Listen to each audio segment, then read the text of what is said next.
Oke guys, welcome back to Daily Charting with Toshi, di mana kita akan daily chart your favorite cryptocurrencies. Oke, dalam 24 jam terakhir, cryptocurrency market lanjut lagi turun sebesar 0,5%. Dengan total market cap mencapai di 967 miliar US dollars. Dan kita bisa lihat untuk Bitcoin kembali lagi turun sebesar 0,97% atau biar gampang ke 1% saja ya. Di 20.000 lebih 50 USD. Ya kemarin kan di 20.200-an. Sekarang turun lagi sekitar 150 dolar. Bahkan kemarin sempat rendah 19.800 ingat gua ya. Lalu untuk Ethereum dia koreksi lebih tipis sebesar 0,13% saja. BNB sebesar kurang lebih 1%. Lalu XRP malah plus sebesar 0,04% tipis tapi ya minimal masih hijau. Cardano dia meningkat sebesar 3,72, sepertinya berhasil reclaim 44 sen, dan juga Solana dia malah koreksi sebesar 1%-an dan Dogecoin sebesar 0,21. Nah, tapi sebelum kita lanjut, seperti biasa gue ingatkan, ini adalah sesi 1 di mana fokus kita lebih ke BTC, Ethereum, dan juga lebih fokus ke macroeconomics ya. Nah, ngomongin soal macroeconomics, kita tahu bahwa ada satu rumor yang lumayan bikin panik ya, di mana Mt. Gox ini katanya akan merilis 137.000 BTC ke market ya, dan ini akan membuat market tambah dump. Jujur ini beritanya udah dari satu orang ke orang lain berbeda-beda. Ada yang bilang udah dikirim, ada yang bilang belum dikirim, ada yang bilang ini drop karena si Mt. Gox, dan seterusnya. Nah, tentunya kalau rumor seperti itu ya paling enak kita lihat langsung data on-chain-nya ya.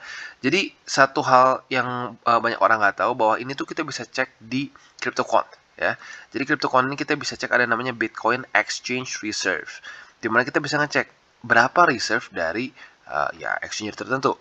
Kita bisa pilih dari berbagai macam, ada Kraken, ada apalagi ada KuCoin, ada Binance, ada FTX dan lain-lain. Nah, banyak yang nggak tahu ternyata kita bisa cek juga Mt. Gox di sini ya. Nah, faktanya kita bisa lihat sejak September 2021 ya sampai sekarang kita bisa lihat tidak ada perubahan reserve dari BTC. Jadi yang kita tahu sekarang adalah belum ada pengiriman sama sekali BTC dari Mt. Gox ke luar ya. Jadi belum ada outflow dari Mt. Gox. Jadi buat orang yang beritanya ngomong bahwa oh ini udah dikirim, ini yang buat drop, itu udah pasti salah. Karena pada faktanya kita bisa lihat drop dan di sini exchange reserve dari Mt. Gox tidak ada perubahan. Artinya bukan gara-gara Mt. Gox. Nah, selain dari itu tentunya ini juga masih dari Mt. Gox juga anehnya nggak ada klarifikasi seperti apa, masih bentuknya rumor. Nanti ada yang bilang dikirimkan semua, ada yang bilang dicicil supaya nggak menghancurkan market dan lain-lain. Nah, lagi-lagi ini kalau sampai terjadi drop ya, lebih ke psikologis karena orang ya kesannya dapat FUD lah gitu ya, karena ini bentuknya rumor dan setahu gue belum ada satu konfirmasi dari pihak mereka akan seperti apa. Kemungkinan besar akan campur ya. Ada yang dikirim BTC, ada yang mungkin udah dicairin dulu dalam bentuk yen dan seterusnya ya.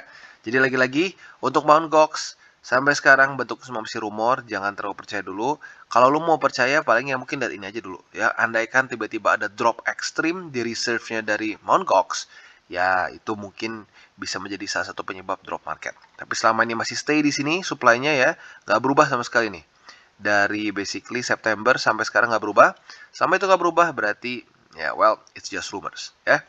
Nah, selanjutnya kita akan mulai geser ke chart. Yang pertama seperti biasa akan masuk ke Bitcoin dulu. Jadi kita bisa lihat bahwa kemarin dia lanjut lagi lebih rendah. Walaupun volume sellersnya sedikit berkurang. Ini salah satu yang harus kita note ya. Nah, tapi yang bagusnya apa? Minimal dia tidak close di bawah dari 20.000. Ya, kemarin itu sempat 19.700 ternyata ya. 19.700 tetapi close daily-nya masih di atas 20.000 alias 20.000 lebih 34 USD. That's okay lah at least ya. Dia nggak tembus dulu angka psikologis 20.000. Nah, jadi PR-nya untuk sekarang, untuk Bitcoin ya, dalam jangka pendeknya atau short term-nya adalah ayo reclaim lagi 20.800 atau minimal retest dulu daerah sini ya. Dan jangan tembus 20.000 karena baik lagi seperti yang gue bilang itu angka psikologis ya. Kalau sampai dia mulai daily close di bawah dari 20.000, tentunya ke struktur selanjutnya jadi nggak susah ya, atau drop lagi itu jadi nggak susah karena secara psikologis angka besarnya udah hilang ya. Kayak gini deh, psikologis lu beli barang harga 20.000 dikasihnya harga 19.999. kepikirnya kayak 19.000 kan. Nah, basically sama. Itu efek psikologis juga. Saat Bitcoin drop aja ya, daily close di bawah dari 20.000, orang akan berpikirnya, wah Bitcoin udah breakdown. Padahal mungkin close-nya hanya tipis. Jadi lagi-lagi, pentingnya close di atas dari 20.000. Jadi itu untuk short term ya. Secara struktur ya kita harus jujur, it's bad ya, it's not good. Dimana kita bisa lihat di sini dia sudah berapa kali mencoba untuk tembus 21.500, gagal sebanyak 1, 2, 3, 4, 5, 6. Akhirnya yang di hari ke-6 dia bukan cuma retest bawah tapi langsung jebol ya. Ini tentunya movement yang jelas, lower low, lower high, lower low ya. Movement yang quite bearish. Nah, jadi ya semoga saja dia bisa bertahan di sini dan ya nggak sampai harus mulai lagi ke 19.000 ya. Nah, untuk long termnya kita tahu bahwa ya bisa dibilang lumayan gagal ya. Kita kemarin itu mempertahankan 200 weekly gagal dan juga belum berhasil retest juga. Ya, jadi maka dari itu ya untuk long termnya gue berharap kita bisa secepat mungkin kembali di atas dari 200 weekly. Dan kalau bisa jangan sampai terjadi bukan golden cross, tapi death cross antara MA20 dengan 200. Karena sepanjang masa belum pernah terjadi ya. 20 dengan 200 death cross. Kalau sampai death cross, we don't know what's gonna happen. Ya, karena sebelum-sebelumnya di siklus-siklus dari 2009 sampai sekarang belum pernah ada death cross antara 200 dengan 20 ya. Nah, jadi kurang lebih seperti itu untuk Bitcoin ya. Kita akan lihat sekarang indeks dolar. Untuk indeks dolar kita bisa lihat ini marketnya kayaknya masih close ya. Market masih close. Kita bisa lihat bahwa kemarin terjadi lagi penguatan dan basically daily close-nya di atas dari 108,55. Not good, ya, not good. Karena kenapa? Possibility ini untuk jadi double top semakin kecil, ya, apalagi dengan the Feds yang masih cenderung hawkish. Jadi selama the Feds masih hawkish dan terus-terusan meningkatkan interest rate, kemungkinan besar indeks dolar akan terus minimal akan konsolidasi, ya. Buruk-buruknya apa? Yang ngepump. Nah, jadi kita lihat nih, apakah 108,55 ini akan menjadi support atau tidak. Kalau jadi support, target selanjutnya adalah 111, ya. And that's bad. Ya, kalau sampai ke daerah sini, Bitcoin kemungkinan besar harusnya sudah di bawah dari 20 ribuan. Ya, mungkin arguably mungkin sudah jangan-jangan retest kita 17 ribuan. Ya, jadi kurang lebih yang kita harapkan adalah ini mulai drop dan membuat lower low dan lower high. Ya. Nah, otomatis seperti yang gue bilang, ini bukan penderitaan cryptocurrency market saja. Kita bisa lihat untuk Nasdaq, S&P, Dow Jones, mereka pun sama-sama menderita. Bahkan kalau kita lihat kemarin itu katanya saham-saham Amerika itu minus sebesar 1,23 triliun US dollar hanya dalam sehari saja. Tentunya kenapa? Karena Jerome Powell yang cenderung lebih hawkish. Ya.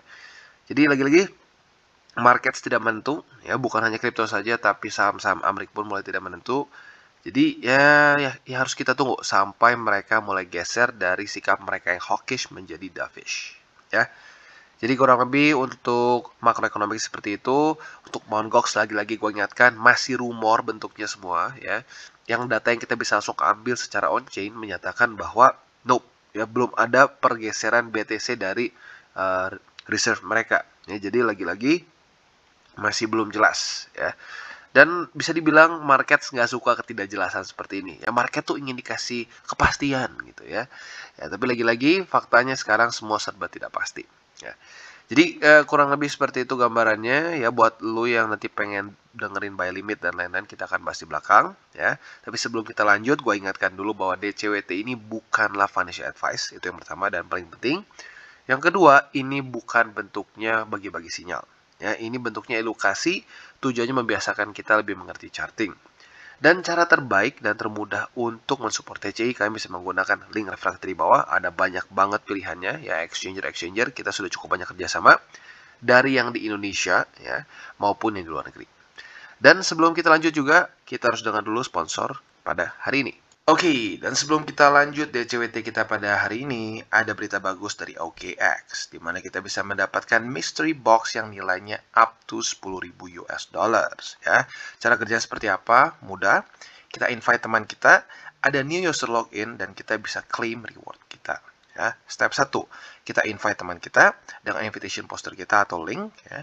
Dan yang kedua, saat teman kita login, ya hanya login saja di OKX app selama 30 hari setelah registrasi, both lu dan invitee-nya akan mendapatkan mystery box.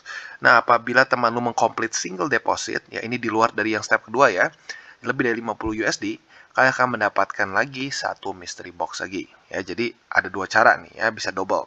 Nah, setelah itu, semua mystery box ini bentuknya ya, hadiahnya ini dalam crypto rewards up to 10.000 US dollars. Rewardnya bisa macam-macam, ada BTC, ETH, OKB, dan seterusnya ya. Nah, setelah itu kalian juga bisa mendapatkan lagi surprise mystery box untuk yang kedua, kelima, dan ke-10, dan seterusnya. Ya, jadi buat lo yang tertarik dan belum punya akun di OKX, jangan lupa bisa cek link referral kita di bawah. Oke, dan sekarang kita akan ke buy limit untuk Bitcoin. Ya, yang pertama seperti biasa kita ada di 19.200-an. Jadi kemarin tentunya dua struktur di atas sudah jebol, maka dari itu ini menjadi buy limit pertama kita. Itu sekali lagi gue ulangi di 19.218 tepatnya ya. Nah, ini bisa dibilang satu struktur yang cukup penting dalam ya price action Bitcoin ya, karena dalam beberapa bulan terakhir kita bisa lihat ini menjadi support inti dari BTC. Ya, kalau sampai ini tembus ke bawah atau daily close mulai di bawah dari 19.200-an, ini bisa menjadi pertanda buruk ya. Maka dari itu ini harusnya menjadi support yang cukup kuat dan menjadi buy limit pertama kita. Nah, buy limit kedua kita geser ke satu statistik yang terjadi dua kali sebelumnya di siklus 2020 dan di 2000 berapa tuh? 2015 lah ingat gue ya. Dimana saat terjadi weekly close di bawah dari MA200 weekly ya, ada drawdown sekitar 30%-an di 2 tahun tersebut ya. Maka dari situ ini menjadi buy limit ketiga kita, yaitu drawdown 30% dari MA200 weekly di 15.600 ya. Nah, selanjutnya ya bisa dibilang baru dua itu dulu aja ya sebenarnya ya. Kalau sampai dua ini tembus, kita harus mulai melihat ke skenario yang super seram di daerah sini ya. Daerah 11.600 atau lebih sering gue buletin ke 12.000 atau sampai 10 ribuan ya. Jadi daerah sini. Nah, kalau sampai sudah daerah sini ya, ini cukup dalam. Tetapi kalau sampai ke daerah 10.000, 12.000, ini drawdown BTC sudah sekitar 80%-an. Berarti sudah kurang lebih sama seperti di siklus-siklus di yang sebelum-sebelumnya ya, di mana rata-rata BTC itu drawdown bisa sampai 80%-an saat bear market. Jadi lagi-lagi kalau sampai tembus 2 ini kita mungkin bisa ngobrol lebih dalam soal 11.000 sampai 10.000 ya. Jadi kurang lebih seperti itu untuk Bitcoin. Quite simple. Tapi jujurnya lumayan bikin deg-degan ya, karena lagi-lagi kondisi ekonomi dunia ini sedang sangat kacau ya. Lagi-lagi bukan hanya cryptocurrency saja, tapi bahkan ya kita lihat sendiri, bahkan tetangga kita ya, bisa dibilang tetangga kita ya, Sri Lanka ya, itu literally sekarang hancur berantakan negaranya ya. Tentunya ya karena efek secara global juga ekonomi ya. Dan berbagai macam negara-negara juga yang sekarang struggling dengan kondisi ekonomi mereka masing-masing ya. Jadi ini ya bisa dibilang cryptocurrency terpengaruh ya sudah semestinya ya. Karena lagi-lagi dia adalah risk on asset. Biasa risk on asset adalah aset pertama yang kena pukul dulu apabila terjadi pengeringan likuiditas. Ya seperti ini contohnya. Ya, pengeringan likuiditas paling gampang terjadi dengan peningkatan interest rate besar oleh perbankan yang dalam tanda kutip mengatur dunia lah, atau the Feds ya. Jadi kurang lebih seperti itu untuk BTC. Dan kalau pertanyaannya ya, ini udah lumayan sering yang nanya, cuman baik lagi kenapa gue bahas lagi. Yang kita perlukan adalah indeks dolar yang melemah ya. Selama indeks dolar mulai melemah, itu akan menjadi relief rally untuk BTC. Selama dia terus menguat, ini mau tidak mau akan membuat BTC cenderung turun lagi atau bagus-bagusnya sideways ya. Jadi kurang lebih seperti itu untuk BTC, dan kita akan lanjut ke Ethereum. Oke, dan selanjutnya kita geser ke Ethereum. Nah, untuk Ethereum kita bisa lihat bahwa dia semakin dekat ke daerah 1434. Dimana kemarin weeknya itu sampai di paling rendahnya ya, 1447. Ya, berarti lagi-lagi semakin mendekat. Otomatis kalau seperti itu kita ada beberapa peluang ya. Peluang pertama yang kita bisa manfaatkan adalah averaging. Ya, averaging harga Ethereum. Nah, sebelum kalian averaging spot, gue ingatkan sekali lagi, jangan all in dalam kondisi seperti ini apalagi ya. The Fed yang awalnya gue pikir akan mulai geser pelan-pelan ya, karena lagi-lagi invasi di Amerika mulai turun, ternyata nggak geser ya. Mereka masih hawkish dan malah memperingati kemungkinan akan ada even more pain dibilang ya. Itu membuat market semua spook, dan ya lihat sendiri apa yang terjadi ya. Nah, selain dari itu juga kita tahu bahwa inflasi di Eropa pun semakin parah ya, terutama headline inflation alias apa ya, energi. Kita bisa lihat energi di Eropa ini luar biasa parah. Di Eropa ini sekarang peningkatan natural gas ini 10 kali lipat ya. Jadi mereka luar biasa parah karena ya kita tahu lah Rusia dan Ukraina sedang perang, dan penghasil energi terbesar di Eropa itu bisa dibilang adalah ya Rusia. Maka dari itu ya dengan tambah embargo makin hancur ya. Bahkan katanya listrik pun harganya meningkat sampai 80%. Really bad ya. Tentunya ini pelan-pelan akan juga bisa mempengaruhi Amerika Serikat. Jadi selama liquidity di markets itu rendah, risk on asset biasanya akan paling cepat menderita karena mereka butuh liquidity paling besar ya.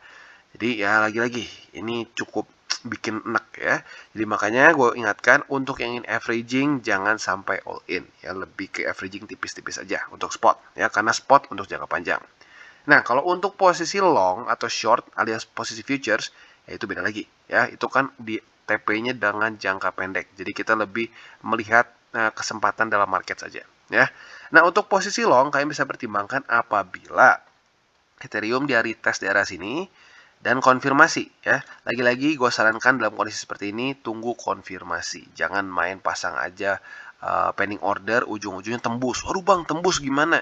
Ya ada konfirmasi nggak? Kalau nggak ada konfirmasi kan jangan gitu ya.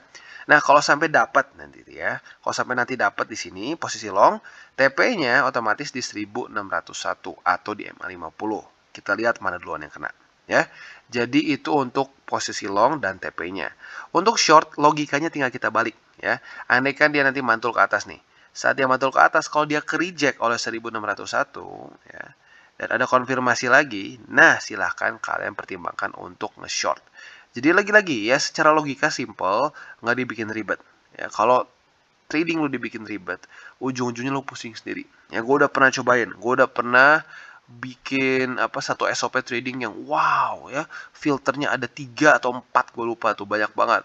Ini ini udah kayak isinya udah kayak coret-coretan semua tuh, udah bikin trendline ini trendline itu, ujung-ujungnya nggak buka-buka posisi ya. Jadi lagi-lagi bikin simple aja, jangan terlalu ribet. Dan sekali lagi gue ingatkan, untuk posisi futures itu gue nggak sarankan untuk semua orang ya. Buat lu yang belum ngerti futures trading, please kalau bisa belajar dulu ya, jangan main asal-asal aja ya. Kalau di Indonesia tuh seringnya disebutnya rata kanan katanya ya.